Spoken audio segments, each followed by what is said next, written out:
Rahman gannet হামলার সাজাপ্রাপ্ত একজন আসামি, মানি লন্ডারিং মামলার সাজাপ্রাপ্ত আসামি, 10 ট্রাক অস্ত্র মামলার সাজাপ্রাপ্ত আসামি।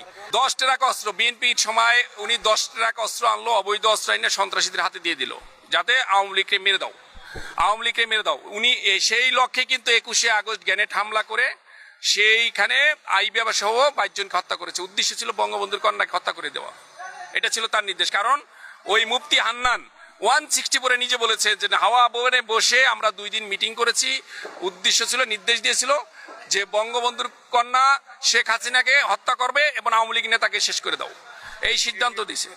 এই নির্দেশনা ছিল তারেক রহমান এবং মুফতি হান্নান 164 আদালতে সেটা স্বীকার করেছে। এবং যেদিন ওই মামলার রায় হয়, আমি সেদিন ওই আদালত উপস্থিত।